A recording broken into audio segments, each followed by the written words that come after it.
back to the AM show on this Monday. Yes. Thank you guys for the claps there. Now, today we're joined by a true legend, a man whose voice and musical journey have shaped the sound of an entire era. From performing with the Drift-ettes to sharing the stage with icons like the Temptations and Ronnie Spector, Terry King has been part of music history for decades.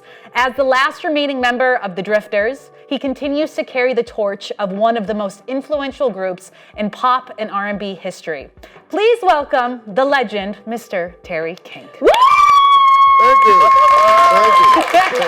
Good morning. Yes. Good morning. You look great. Good morning. You do. Again, you look great. Thank you. You do. Thank you. Not bad for 76, huh? Oh my God, 76 wear. 76 wear, Mr. Terry. Fantastic. Now, we were just talking about this off camera, but there is so much to dive into with everything you've accomplished, everything that you've done. So we're going to really start this journey from the beginning. We're going to take it through all the way to what you're doing today because you're still performing, you're still doing amazing things. But I want to talk about your early performing journey. Now, your family kind of helped to shape the beginning start of your career because your father was a pastor and a gospel singer as well, right? Yes. So how did that shape your love for music? Well, my father actually didn't want me to do Really? what I'm doing. Okay, let's hear it. I spent most of my life with my grandmother who raised me and my sister. And I would say by the time I reached 13 years old, I mean, I can go back. I had an aunt, she was an opera singer, Adele Carmichael. She did off-Broadway. And I think she was a part of me doing this. Even before she passed away, she said that I'm gonna do well. My Uncle Mike, her husband, he worked for RCA. He did all of the demos, the 78s, if you will, before they were actually pressed up. So he would do all the demonstration records for the promos and all of that stuff. So I guess that's pretty much in the early stages of my life. Also, I don't know if you know about a gentleman by the name of Arthur Godfrey. He was he had his own television show. And that's when I met Nat King Cole, Harry Belafonte, Walter Cronkite, Doug Edwards. And I was no more than probably about 10 years old. Wow. And their studios were over on Vanderbilt Avenue, Grand Central Terminal. Because that's, what I used to do is I would jump in the back of my father's car. And one of my uncles was a cameraman for Arthur Godfrey. So that's why I was able to. But once I was in the car, I used to live on West 19th Street. 421 West 19th Street is not there anymore. It's housing projects there now. So I would jump in the back seat and they say, okay, well, he's here now. We can't take him back home. We got to get set up. Right. So I was taller than the Philip Morris guy. Call for Philip Morris. And I was all of maybe 10 years old, you know. And but that was I think that was another part that pushed me into show business, being into, getting into it. So by the time I was 13, I was already singing. I was singing earlier on because of my grandmother and in church and stuff like that. But I really didn't want anybody to help me. I did it on my own. And by the time, just hanging around with older people, like my mentors, Sidney Barnes. Sidney Barnes, he found Minnie Rippleton. Oh, I love Minnie. Chaka Khan, when they were in their teens. Wow. And it's crazy because this is going back to like the mid 60s. Sidney Barnes took me to Chicago. He had a production company through Chess Records. And I was a young staff writer and trying to get into business even more. But with Mr. Sidney Barnes, he brought me in that direction. And also Chuck Jackson, that's lost a lot of people over the last, between 22 and 23, lost a lot of people. Oh, sorry to hear that. Besides Charlie Thomas, which he died in January 30th of 2023. I was by his side, and so was his son. And so going back, as I remember, I've done a lot of things in the music field. Chuck Jackson, J.J. Jackson. So many people helped me along in the industry. The Brill Building, and that was at 49th and 50th on Broadway. The building's still there. 1650, 1697 was the old Ed Sullivan Building. And so just going through singing and then ending up being with another group that Eddie Kendricks had. We used to open up for the Temps, but Yvonne Fair used to open up for us. And she had associations with James Brown and things like that. So a lot of people don't realize that even back, I'm talking about late 50s, early 60s, Madison Square Garden, where you think it is now, it wasn't there in the 50s and early 60s. It was on 50th Street and 8th and 9th Avenue and 49th Street. That's where Madison Square Garden was. Across the street was the Port Authority. Actually, it wasn't the Port Authority building, it was White Tower Hamburger. Oh, wow. So it's like how you go in the South and you go, they would drop people off and pick people up from that point, from that destination. But so my career, I guess you could say, started off working with the Temps, especially Dennis Edwards. I started working for him. And then as time went on, with Charlie Thomas, I have always known since I was 18. That was in, 1966, I was 18. And I had a pretty good life, I could say, even prior to that, because I even had my own apartment. Good for you. At 13, 14 years old, the rent was only $12.50 a week. Wow. Take us back. Take us back, Mr. King. Yeah, it was a kitchenette. It was about maybe as big as large as this studio. But they had the bed that came out the wall. I had my little kitchen. Yeah. Pretty private, and it was 122nd Street. Wow. And Lenox Avenue. Wow. And that was my first apartment. But when you think about all of it, and doing the early shows at the Apollos, the matinees, and in fact, Honey Cole was, he taught me a lot of stuff with tap dancing. and plus he ran the Apollo Theater back in the 60s. And, I mean, I can name so many people. I mean, we need a whole week to go through everything that I've been through. But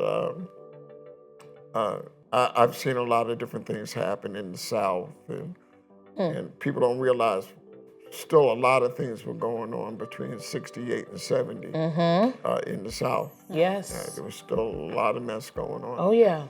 And so, but through my travels and being with, different people, different artists, and being around, I was a teenager at one time. Tell us about that experience. Being with Frankie Lyman's teammate. Yeah. Actually, when I was a kid, younger, I had known them. Yeah. Before that, I went to PS 99 in the Bronx. And we didn't live far from there. We lived on Union Avenue, me and my grandmother and my sister. And I would go to the school to hear them do their rehearsals. Yeah. And that's how I learned about harmonies. Yeah. Jimmy Merchant, and Herman Santiago. They were in fact, I performed with Herman. And I've even sang with Jimmy Merchant, but everybody is retired from that group. But that was later on when I got with them to be able to sing with them. Yeah. They were short of man, and I came in. So, and still being with the Drifters at the same time. So I had that experience, and again, earlier than that, working with Dennis Edwards, Eddie Kendrick, David Ruffin, Damon Harris, who's no longer with us, Glenn Leonard, his Temptation Review, Dennis Edwards' Temptation Review. I've never sang with Otis. You've never sang with Otis? But David Ruffin told Otis, ain't nobody coming to see you, Otis. They coming. Mr. King, he said. You said it. Ain't nobody coming to see you, Otis. They coming to see David Ruffin. He said, no, they coming to see the Temptation. No, they coming to see, I'm the one selling the records. Yes. And there's, I mean, yeah. I mean, his brother, Jimmy Ruffin, What Becomes of the Broken Hearted. Jimmy can sing too. Oh, Jimmy can sing. Oh, and they have sung duets together. And at that time, even all the writers. I remember this talking with or listening to Smokey, and all the stuff that happened in his years. Coming in with Barry Gordy and stuff like that. Yeah. The funny thing again, I've never met Mr. Gordy, but I've met Michael before he even got started, his brothers, and Janet wasn't even around yet, but not performing with the Jacksons, but we had a lot of different experiences on the road again, working with Tiny Tim. Oh God. Bo Diddley. Funny story about that. Bo Diddley, him and my father used to hang together up in Harlem. And when we were going on tour, and he was on the show with us. I believe it was the Caravan of Stars. And this was like late 70s, we were doing this. And so I'm getting on the bus, and he looks at me, and he goes, I know you. And I said, oh, you do? He says, you're Reverend T.T. King. Yeah, that's how it starts. I said, oh, how could you tell? He said, I could look at your forehead. I know your forehead. That's how they could tell back in the day. My grandmother used to say that you're lying. It's in your forehead. I'm like, how is it in my forehead? Well, How is it there? It's just like my daughter. Yeah. It's they smile like me. Yeah. The mannerisms. Except the female version. Yeah. And they have some reason, but I always say they look like my mother, and they do. Wow. They resemble my mother and my grandmother. How many daughters do you have? I have 6 girls. Wow. And all of their friends. Right. Of course. Of course. They always, hey, Pop, so. Yeah. Aw. And then my granddaughters, the same thing. All their friends. Yeah.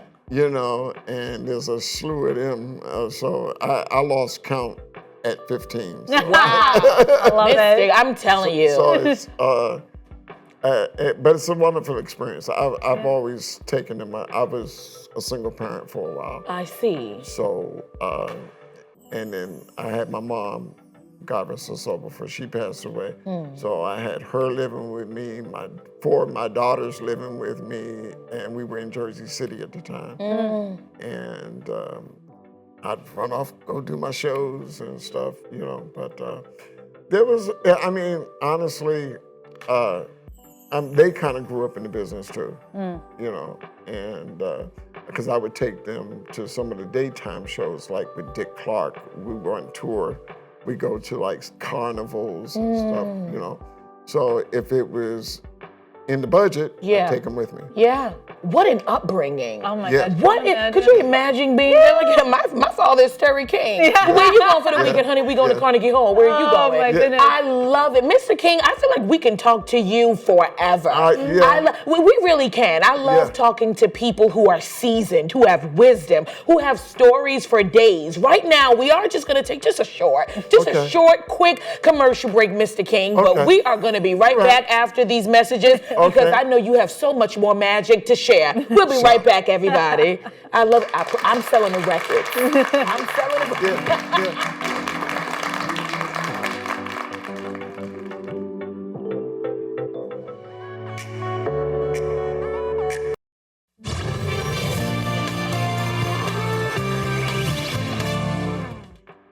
There he is, Mr. Terry King himself is here, and we're having such a fantastic conversation. Welcome back to the show, everyone. We are right into the middle of it, hearing some of the most iconic stories. Yeah. I think that this should be a 4, 5, 6. How many hours do you have? We can really talk to you forever. Let's get some snacks and just go around. And I would love to, but what I my future endeavors right now are, I plan on a book, but there's a lot of stuff I can't talk about right now as far as this is going. And it was brought up, in fact, a cousin that I've never met, Julius Robinson, and I met him at my aunt's funeral, and he said, I didn't know I had a cousin that was one of the Drifters. Yeah. Wow. Well, let's talk about that. Yeah. Yes, you are one of the Drifters. And well, so to put everything in perspective, so when you think about it, Charlie Thomas, Ellsbury Hobbs, Benny King, Johnny Moore, 5 Crowns, 1959, there goes my baby. So that's second generation Drifters. Then you have the first generation, which was Clyde McFadden, which his son is doing a remarkable job of having Clyde McFadden's Drifters. So he does his son, he does his father. And so Bill Pinkney, that was the beginning. That was the original Drifters, 1953. So you come up, 5 Crowns, Apollo Theater, they became the Drifters. They started recording. that's when all the big hits, There Goes My Baby, This Magic Moment, Save the Last Dance for Me, hit after hit after hit after hit. Yeah. So that would have been second generation.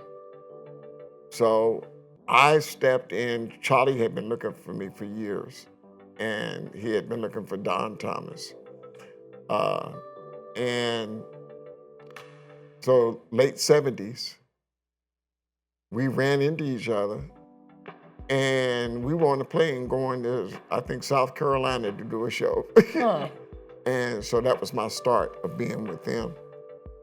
So that's over 40 years. Wow. Of being with them. And then there were times that I left. We did a commercial. We did David Letterman daytime.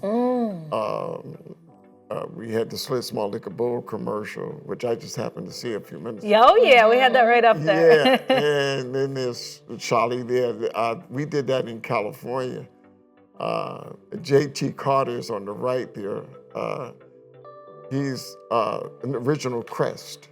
And Mr. Hobbs, he passed away in '96. And I'm over way on the left side. And we were doing There Goes My Baby. Wow. How iconic is that? Mr. King, you brought up something during the first part of the interview, and it really resonated with me. You kept talking about the decades. You kept talking about really, really breaking musical barriers in the 50s, in the 60s, and then you mentioned the South were having issues of course, segregation. That was the issue during that time. I want to know, because one of my favorite scenes during the Temptations movie was when they went down to the South and they performed, I believe it was My Girl, or The Way You Do the Things You Do. Right. Well, and I remember Otis, in the movie, of course, you know they elaborate, but some of the foundational messages are accurate. In the movie, Otis Williams refuses to perform because there was a rope, there was a line where white people had to stand on the other side, black people had to stand on the other side. And I loved it because Otis said, no, we're not doing that. This music is universal. And I like that. Come on, inclusivity. That's a part of it. That's there was a lot of things that happened in the South. Right.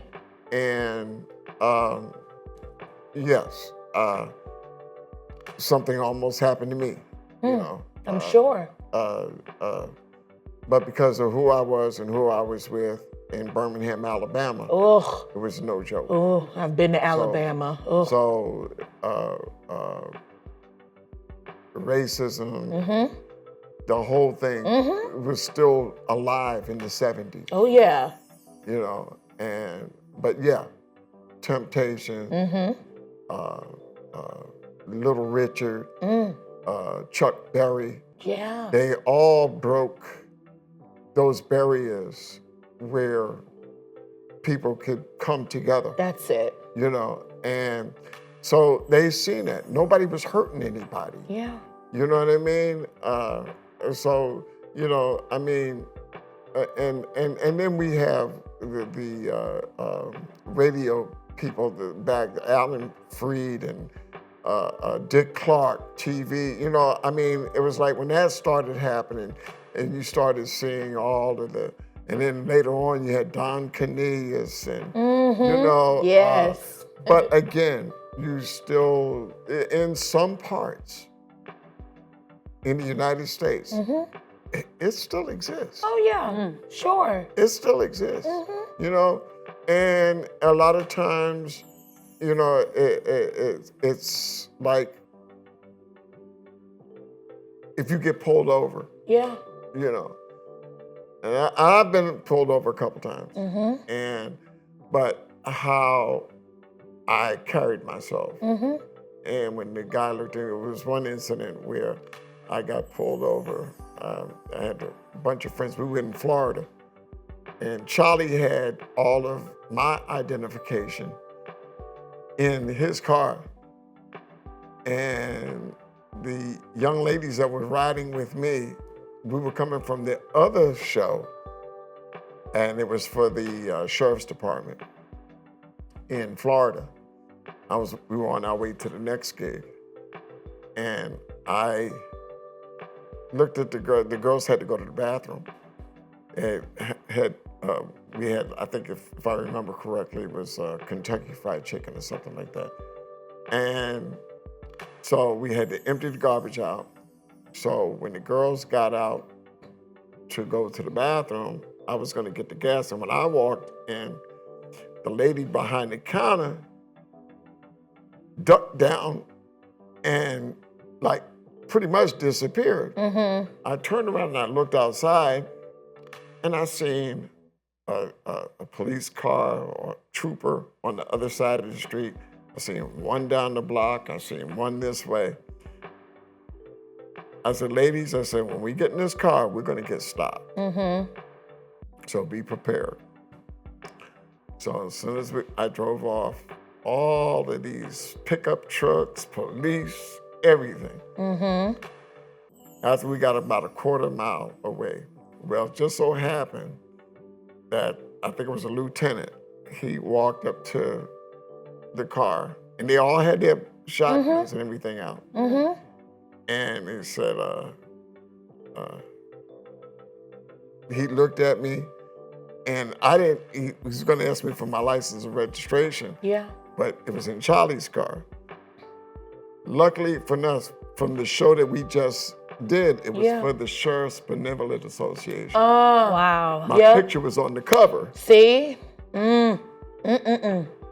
So the trooper looked at me and he said, what had happened earlier, that gas station was robbed by a man fitting your description with 3 women. Just robbed that same station. Yikes. But if it hadn't been for that magazine. Right. It could have went a different way. It could have went a different way. Absolutely could have went a different way. Yeah. And so, like I said, I've been stopped. I mean, and I could do it because I was driving a nice car. You know, in some states, from 95, from New York going south, that's one of the worst highways to be on, and the states that even in New Jersey, you know, I mean, and it's true, and I've lived there, you know, but you start getting into political things and stuff, you know, it's like, it's who you know, not what you know, you know, and for me, I've done so many different things for the community and all of that stuff. I just, on my birthday, my 76th birthday, I received the Presidential Lifetime Achievement Award. Wow. Congratulations. How incredible is that? Me and my girls, the Drift-ettes, you know, and so that was something I had developed 30 years ago. Wow. Yeah, explain what the Drift-ettes are for people who don't know, because I love that you call them the Drift-ettes. Right, how that happened. Yeah. Charlie had always told me, he says, if you're not with me, you know, you keep working, man, you know, do your own thing. I said, well, Charlie, I said, I'm never gonna put 3 guys together and go out, you know, doing the drifters. So I said, but I have another idea that what I might do is put 3 girls behind me. So at that time, Connie Harvey, who is now with First Choice, Armed and Extremely Dangerous, she sings with them, but she also did background vocals for Teddy Pendergrass, multiple people. And she did background work for me when I was doing my solo thing. And so Beth Brandon,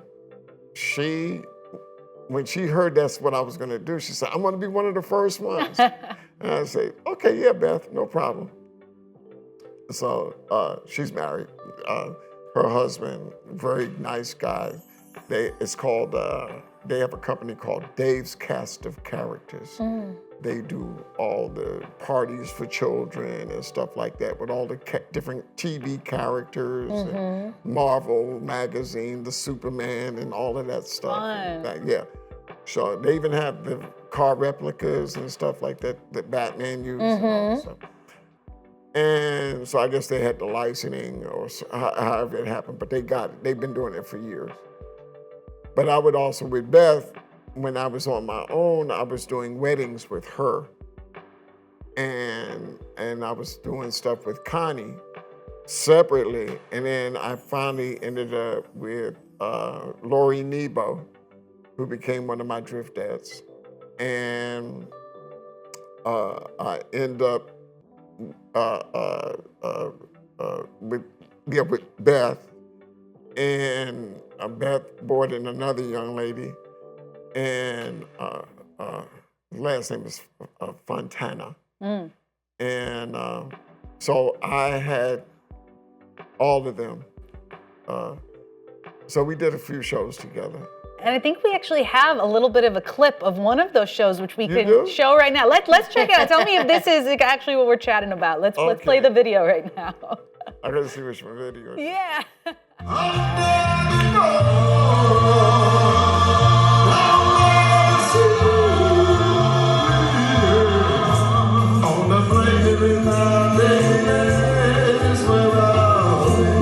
Everybody say, come on.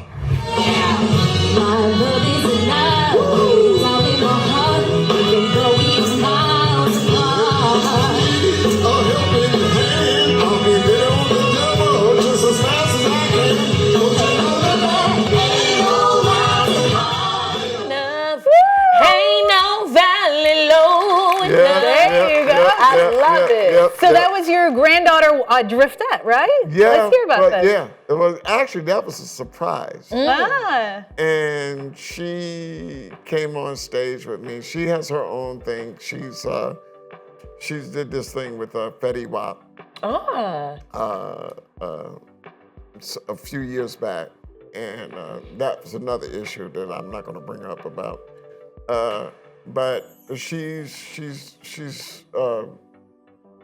singing different stuff, and she has her own ideas, and you know, if she needs me, I'm there to help her. Yeah. You know, but she just got finished doing this other. She did a Flowers, but in bachata. And so we're all bilingual. You know, wow. Except me, I'm like sort of like the black sheep.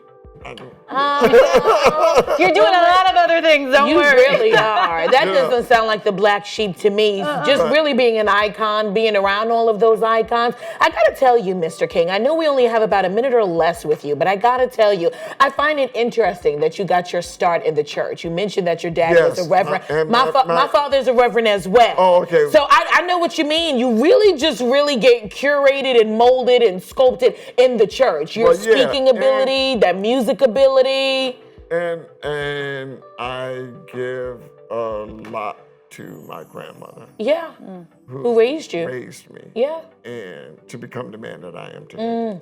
You know, to be kind to people. Yeah. To, you know, anywhere you go, just know that, you know, I mean, when she left my life, it was, wow.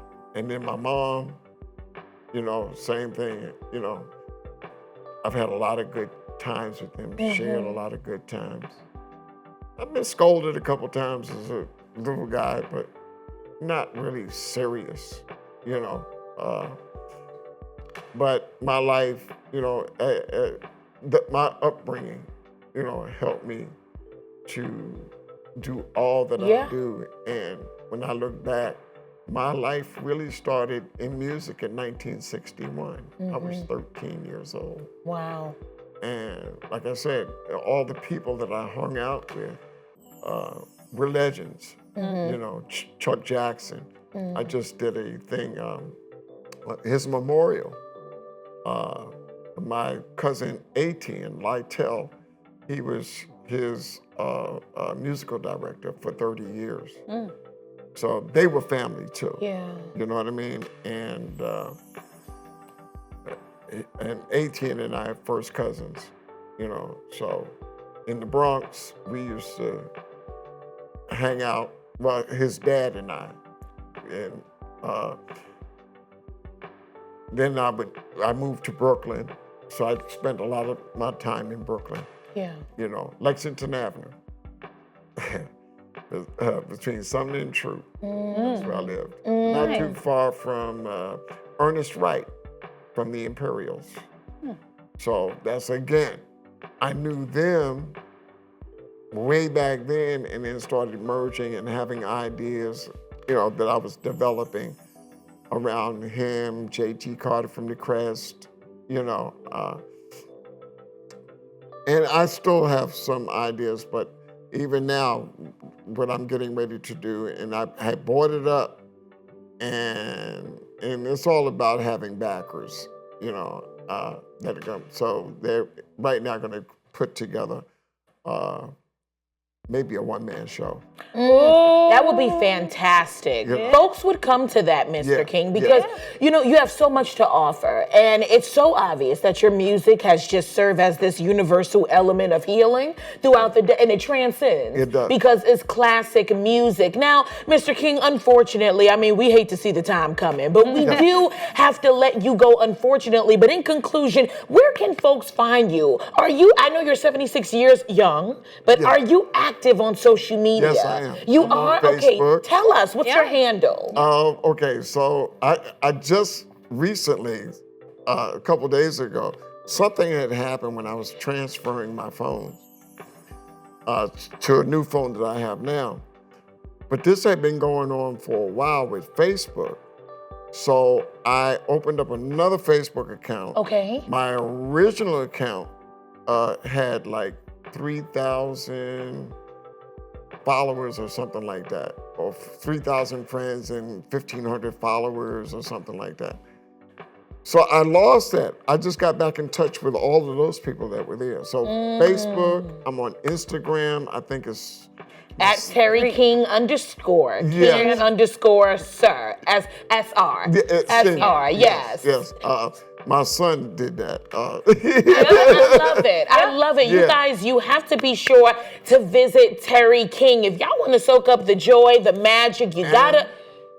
TerryKingsDrifters.com. And TerryKingsDrifters.com to get all of the musical melodies and magic that you embody. Yes. Mr. King, let us put our hands together and show our love Thank you. for the one and only, the iconic Mr. Terry King for joining us. Guys, thank you so much for sitting and chatting with us as well. We're going to head on over to a quick commercial break, but don't you go anywhere because we won't be back with Mr. King, but we will be back with a little bit more of the AM show. Keep it locked, everybody. Fantastic. Thank you. Fantastic. Bye-bye.